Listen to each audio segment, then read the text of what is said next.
Je vous fais le serment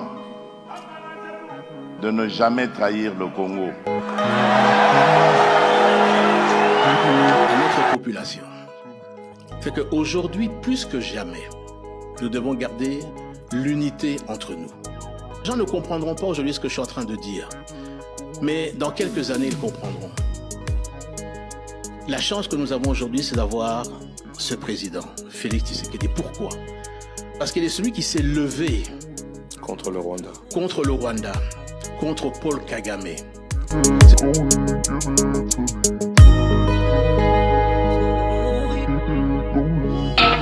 Bonjour, bonsoir, ça dépend de l'heure auquel vous nous suivez. Merci pour la confiance, merci à tous ceux qui se sont abonnés sur notre chaîne. Bandeko, chaque jour, nous avons la meilleure façon de soutenir Bisso. Merci, nous avons 95 000 abonnés. Donc, bientôt, nous allons atteindre 100 000 abonnés à Bisso. Et ça a été PTT. Donc, chaque jour, Kosenga, Bandeko, vous poussez Bisso, tout atteindre 100 000. Maintenant, si 100 000 il y a quelque chose, il y a un jour. Parce qu'avec vous, j'ai toujours confiance que vous pouvez 100 000 abonnés, dans 5 à 10 jours, nous avons 100 000 abonnés. Merci beaucoup. Vous continuez à partager l'émission à Bisso dans le groupe Union Sozali. Ndeko. Oh, Koutikou, Paolo, Makambo, Bali. Zo émission Tchanakati. Partout au monde, sur le membre politique, Tindalien à Bisso. Pourquoi? Parce que le côté est un dimingue. C'est la seule façon, il y a ma contrepoids. Il y a comme ma vérité. C'est la seule façon, Bandeko. Merci, Mingi. Merci, na Bandeko Nyos. Oyoyo. Baza pour soutenir Bisso sur le plan financier. Merci, Mingi, Bandeko. En tout cas, on a évité comment remercier Bino. Ndeko Nyoso. A Monica Oyo et Bisso, MP, na Bisso Ezali. Wana, RTL Man, na Bisso Ezali. On récupère soutenir Moussala Oyo. Prototype à la caca force indépendant. Parce que ce que comme Luka, pas politicien, Tobe Bisa Moussala na Bisso. Na Bisa Abino en toujours, que même les médias mineni, ils facturent à cher pour Nanini, pour pas Bisa Moussala na Bangote. Parce que, ce va comme qu'on dépend de la politicien, bah Bisa Moussala. C'est comme ça, Bandeko. Merci Mingi. On va profiter de l'émission Oyo. On a souhaité joyeux anniversaire à un frère, à un ami, JR Kassiala, là où il est. En tout cas, Botama est là, mon frère. Vous savez que, que tant que tu tanga, ami d'enfance, tant que tu tanga, tu sais, au chemin, tu comité awawa, il faut battre na mingezayo. Joyeux anniversaire à mon frère, que du bonheur, Nzambe abate la yo, Nzamba bakise la yo et belé, ça sera une bonne chose. Bandeko lelo, tu allé le 11 septembre 2025. Le 11 septembre 2025, vous voyez qu'il y a cela 2 jours, massacre Moko Salami. Il y a ADF Nalou, na Est de la République. Massacre Tango Salami, gouvernement a publié communiqué, nous sommes s'indigner dans massacre. Mais nga le roi na s'indigner à Kate na Ngarako, Luka, pourquoi commis? Mais il faut se rappeler que il n'y a pas longtemps, il faut se rappeler qu'il n'y a pas longtemps, dans le mois d'août, nga oyo na ye ko yebisa bino ke bandeko ba russe ba sali mise en garde na RDC ba kaboli na RDC information oyo public ba yebisi RDC asala ke ba parce que bazoko armé ADF Nalou bazako armé M23 na minduke batinda ke kende Ukraine et ye na Congo po eboma ba Congolais bandeko na tchendi bino information, même Jonazolo Bayango, Landanga très bien. Landa Congolais. Chers compatriotes congolais, on était là. Il y a une information très importante, très capitale qui vient de tomber. Ce sont les Russes qui mettent en garde la République démocratique du Congo. Les Russes mettent en garde la République démocratique du Congo contre les attaques des drones. Les drones qui sont fournis par l'Ukraine, aux rebelles ADF et au M23. Des explosifs, des drones qui sont fournis par l'Ukraine au M23 et aux rebelles des ADF. Vous vous rappellerez qu'à un certain moment, l'Ukraine s'est félicitée des actions de groupes terroristes au Mali face aux Wagner. Donc, la Russie qui publie l'information, c'est Anadolu Agence. Anadolu Agence publie cette information. Le Russe met en garde la République démocratique du Congo Pourquoi les Ukrainiens donnent ces explosifs et ces drones au M23? C'est pour alimenter ces crises. Vous savez que les Ukrainiens sont soutenus par les démocrates aux États-Unis d'Amérique. Et qu'il est pour que la crise en République démocratique du Congo prenne fin, c'est Donald Trump, c'est un républicain. Et là, le démocrate donne les ordres à Zelensky de donner les armes au M23 et au ADF pour alimenter cette crise. Là, ce sont les Russes qui prévient la République démocratique du Congo. Vous savez que les Russes sont très forts en renseignement. Chers compatriotes, ici, je... Nakati a tranché naza ko senga na gouvernement congolais a précaution parce que ba Russe bazama kasi na renseignement. Na lobi boy, ba Russe bazama kasi na renseignement. Ba loba ki ba pesi ba M23 na ba ADF na lu oyo ba bomi 71 personnes les lots. Ba pesi bango minduki, ba pesi bango ba explosif, ba pesi bango na ba drone. Bandeko ba ADF na luana baza mouvement affilié na ba mouvement islamique bango yo zomona oyo biloko oyo. Musala nini ba pesi laki bango minduki oyo uti Ukraine. Oyo lelo la liste 71 personnes ba créer désordre total. Bona problème ya RDC ba longola yango na maboko ba M23. Pona Donald Trump a s'investir mingité. Biso ba Congolais to ana na distraction. Na bibo bandeko. Botali na datonga na dénoncer makambo. Botali na ba événement ndenge landani. Tolo ba lisusu ni pour Congolais o lamuka. Na éviter na lo ba lisusu ndenge nini pour Congolais o comprendre que situation est grave, ils ont dépassé biso. Patrick Mouyaya réagir Landa. D'abord comme gouvernement, c'est exprimer notre compassion et notre solidarité à ces populations qui sont dans les territoires de Béni et des Lubero, qui ont été touchés encore par les ADF. Vous connaissez, les ADF, c'est un groupe terroriste affilié à ISIS, à l'État islamique. Et nous travaillons avec notamment les Ougandais pour traquer cette menace. Et dans cette lutte, ce qu'il faut savoir, c'est qu'on a réussi à démanteler les principales bases des ADF. On a réussi à décapiter certains de leurs chefs, mais malheureusement, les terroristes, lorsqu'ils opèrent, comme actuellement, ils opèrent en représailles. Ils surgissent durant une nuit des célébrations, une nuit des commémorations, une nuit des deuils, pour attaquer, brûler les maisons des paisibles citoyens et de se retirer. C'est ça la terreur. Mais cela dit, cela ne branle pas notre détermination. Hier soir, nous avons eu de longues discussions à propos avec les gouverneurs militaires pour voir comment on peut encore davantage renforcer les dispositifs sécuritaires sur place.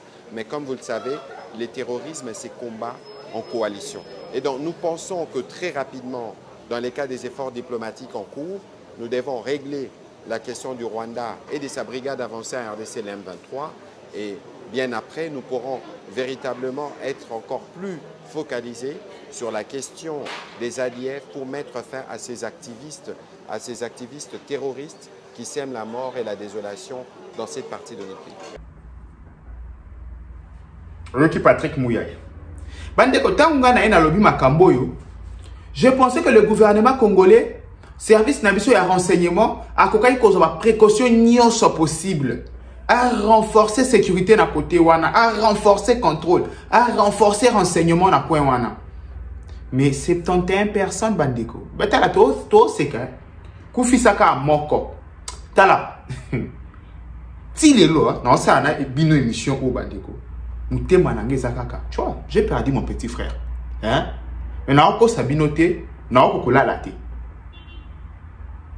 Bondi milanga, na oko kokanga misuboite kolala. Imaginez si vous 71, ma famille là-bas on a minito. Imaginez kaka, 71 personnes. Nga moko. Mais, à moins le quoi mukile s'arrêter. À moins le quoi la vie est soukika awana. Si vous 71 wana. Toloba, pas bomi 71 côté. ADF a bomi 45, pas bomi 60. Bandeko. Basali nini. Côté wana basali nini ba mériter makambo boy. Tandis que les Russes va prévenir qui biso en avance. Bandeko, non seulement va prévenir qui biso en avance, va prévenir biso na place publique. Ba l'équipe na place publique ba lobby to détecter ba information mo comme indu qui mo outia wezo kende RDC et kende ko déstabiliser RDC ba pesi ya ba ADF a cité pe bato ba pesi. Tango biso pe to ko une information bandeko. To bombi yango te. To ye nango awa to ye ko yebisa bino. To lobi bandeko bota l'information to ko ye nango. Mutu moko la fa passer tout ninga frère. Mais alinga na mona comment récolter l'information et to baraba juste beau. Na yebisi que c'est la chose la plus facile. Système on na kocha ya ko récolter information za moko. Na lekisakata mu moko te information.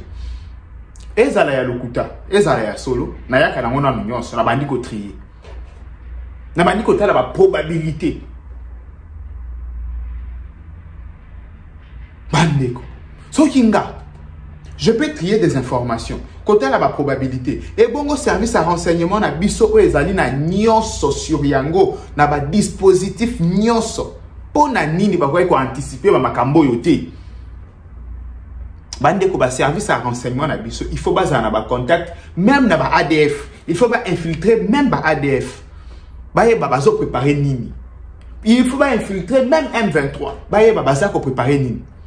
Biso ya biso service de renseignement ba mona aka ba biso yo kaka yo na mondo kwa mambolo ba yo o meki ko attaquer chef de l'état muki ko mekalisu te ndiko na ngai o yo zo saka na ministre de jeunesse to kanga yo. C'est ça mon service de renseignement bandeko ata binomo 71 personnes vraiment kaka boye. Pourquoi bagé ni moi na peke nango. Donc au fait la mort est allée sur la sensité na Congo. Boye ba Charlie Hebdo. Ba kufa 14 personnes. Même au kil mombe comment je suis Charlie. Mais biso ça 71 personnes. Même biso mon na Congo to valoriser ba côté. To valoriser to moni bango pamba. To moni bango pamba bandeko. Et la matière ya ko ça la réflexion. Et ça matière ya toka bwanate, et ça matière ya réflexion amona ke complot eza munene. Ce qui to tikeli ta gouvernement ye moko bandeko to sambwa. Eza eloko congolais nyonso sikaza na domaine nyonso azo travailler à la muka. À comprendre que complot eza munene.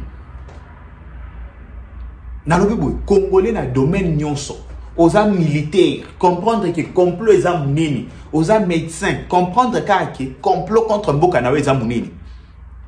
Mindo ke outi Ukraine. Barus mutu balobi. Eko kisami. Balobi ke ba événement ko se succéder. Ba ADF la fois passée ba bomi 7 personnes. Ba eko boma 71. Baloba ke ko se succéder. M23 ba tike na mukimia. Et ba quoi M23 mto ça désordre té. Kaka ADF face à la désordre. Bandeko.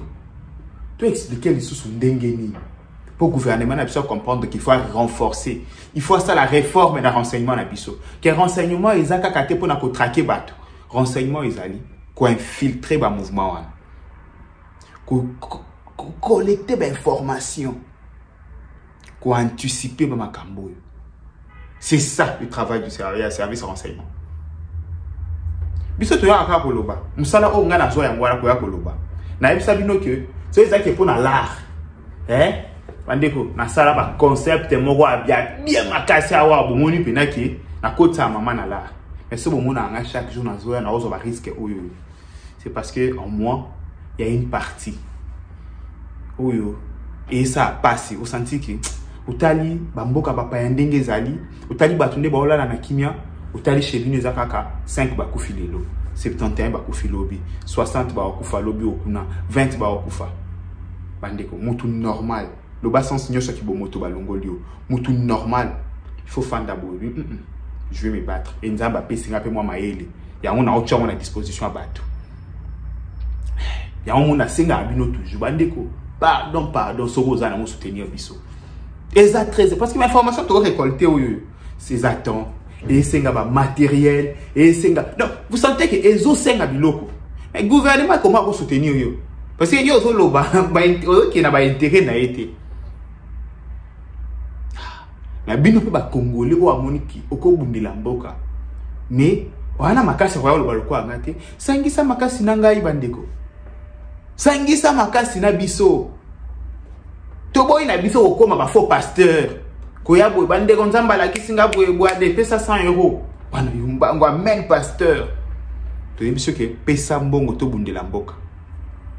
C'est tout ce qu'on te demande. Parce que talaka deba ngoba russe il fallait qu'on récolte l'information wana ce qui peut-être na se penche vraiment sur question wana très bien na tchela ngoton na yeba effectivement ba russe ba lobi nini peut-être to quoi ko fournir gouvernement congolais d'informations supplémentaires. Peut-être bandeko t'auras ko sauver peut-être ma vie. C'est comme ça bandeko na ngai bon tika la brancher et ça la passe mais o lobanini bon tika la brancher bandeko pour na ba oba autour na question ya Uvira na minute Jacquemain Chabani azana Uvira a quitté la délégation nae général Gassita azaki évacué et puis ça bino le kai par Burundi parce que sécurité nae comme qui menacé. Mais Jacquemain Chabani a quitté na Uvira afin de savoir wazalendo population ayoka qu'est-ce qui ne va pas comme ça bazwa ba directive ya sika ndenge nini ko sala mabandiko na ngai panique ezalake makambo nyonso ezali malamu na côté wana bandiko na ngai. Merci mingi na ba o nyonso ba zako aider biso ba o nyonso ba pe na posa ko en contact na biso pour na ko promouvoir ba produit na bango ezali pe ligne de façon ya ko soutenir biso ozana loko no sala kana partout contacter biso ba modalité za facile. Donc, tu conseilles la publicité, tu conseilles la yo, nyonso yo komona. Donc, vous allez, il est au malamu. Merci, Minginza Baba, tu es à Sungabino. Bye bye.